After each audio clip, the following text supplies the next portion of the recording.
Channel को subscribe करें, like करें, शेयर करें। ब्रह्मणी ने श्राप दिया, लक्ष्मी ने श्रापित करा, पर कहीं माता पार्वती का ऐसा कोई शब्द आपने सुना हो कि माता पार्वती ने भगवान शिव को कोई श्राप दिया हो, कोई ऊंचे शब्द में बोला? इसलिए हिंदू धर्म में सारी माता के जितने नारियां जो व्रत करती हैं, चाहे छठ का करे, चतुर्थी का करे, पंचमी का करे, जितने भी व्रत माताएं करेंगी सब पार्वती के। हरतालिका थी, बड़ी थी, छोटी थी, सतुआ थी, जे थी, सब माता पार्वती। क्यों? पार्वती का तप इतना प्रबल था, पति को पाने के लिए, पति को अपना बनाने के लिए, पति की सर्वस्वता के लिए व्रत। शिव एक आगे वर्णन आया। अभिमुक्त नगरी काशी में भगवान भैरव जी को भगवान शंकर ने भेज दिया और शिव जी ने भेजा और कहा काल भैरव के रूप में तुम पूजित हो, काल भैरव के रूप में पूजित। कौन कौन ने दर्शन करें काशी में काल भैरव के? करें। हर हर महादेव हर, सबने करें दर्शन काल भैरव, हाजिरी भरने वाला। आगे चरित्र आया। भगवान शिव के सुंदर स्वरूप का मूलभूत जो शिवलिंग है उसके निर्माण का क्रम बताया गया।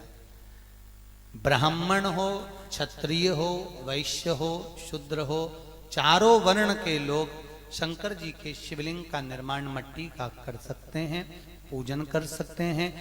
ब्राह्मण को श्वेत मिट्टी का शिवलिंग बनाना चाहिए। कौन सी मिट्टी का? श्वेत मिट्टी, सफेद। वैश्य को पीली मिट्टी का शिवलिंग का निर्माण करना चाहिए। क्षत्रिय को लाल मिट्टी के शिवलिंग का निर्माण करना चाहिए और शूद्र को काली मिट्टी के शिवलिंग का निर्माण करना चाहिए।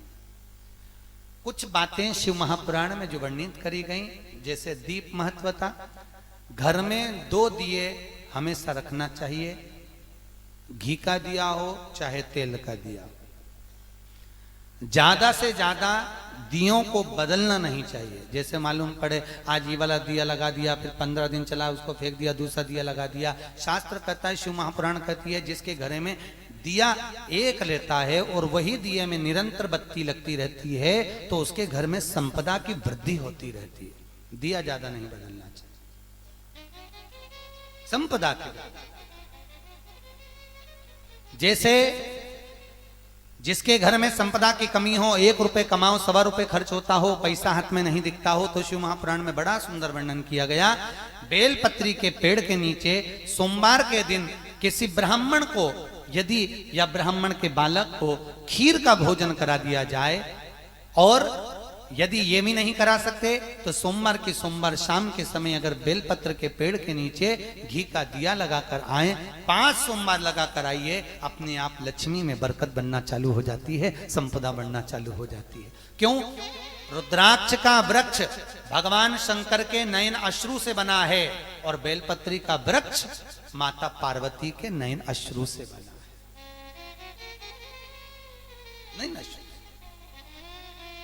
देखो, बेलपत्री के पेड़ के नीचे शाम के समय लक्ष्मी का वासा हो जाता है। जैसे आपने पीपल के वृक्ष की गणना सुनी होगी ना। पीपल के वृक्ष की गणना में पद्म पुराण के अंतर्गत बड़ा सुंदर वर्णन किया गया है और अग्नि पुराण में कि पीपल का जो वृक्ष है उस वृक्ष की गणना में सुबह 4 बजे से लेकर 7 बजे तक पीपल के वृक्ष में भगवान ब्रह्मा का वासा होता है। किसका वासा है? ब्रह्मदेव। 7 बजे से लेकर पीपल के वृक्ष में 10 बजे तक पीपल के वृक्ष में भगवान विष्णु का वासा होता है। किसका वासा है? भगवान विष्णु का। 10 बजे से लेकर 11:30 बजे तक पीपल के वृक्ष में पितरों का वास प्रारंभ होता है। पितर जानते हो ना? पितर जानते हो ना सब लोग? पितरों का वास 11:30 बजे तक। इसलिए हमारे शास्त्र विधान में कहा गया, श्राद्ध पक्ष में अगर ब्राह्मणों को भोजन कराना है, श्राद्ध पक्ष में अगर ब्राह्मण जिमाना है तो 11:30 बजे तक घर में ब्राह्मण जिम लेना चाहिए।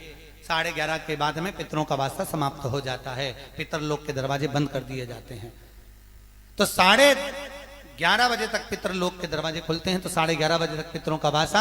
11:30 के बाद में पीपल के वृक्ष में आहूतों का वासा होता है। आहूत जानते हो, जो बच्चे गर्भ में शांत हो जाते हैं, 6 महीने के बाद शांत हो जाते हैं और कुंवारी अवस्था में मर जाते हैं, उनको आहूत कहा जाता है, आहूतों का वासा।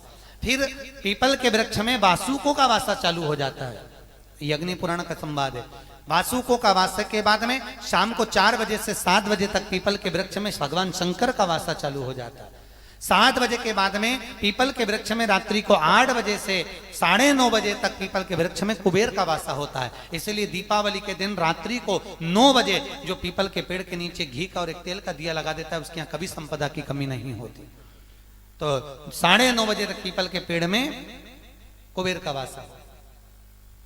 ऐसे वासों का क्रम कहा गया है। तो हमारे यहाँ कहते हैं पीपल के पेड़ की परिक्रमा करना है तो कब करिए? सुबह के क्रम में कर लो, ब्रह्म मुहूर्त में कर लो, 4 बजे, 5 बजे, 6 बजे, 7 बजे, 8 बजे, 9 बजे, 10 बजे तक पीपल के वृक्ष की परिक्रमा हो जाना चाहिए। फिर पीपल के पेड़ की परिक्रमा ना रात को होती है, न दोपहर में होती, न शाम को होती। शाम को क्योंकि किसका वासा हो जाता है? अरे बोलो तो, भगवान शिव का। अब शंकर जी की परिक्रमा नहीं होती ना, क्योंकि शंकर जी पीपल के पेड़ में जाते हैं, तो वहां पर परिक्रमा नहीं। चैनल को सब्सक्राइब करें, लाइक करें, शेयर करें।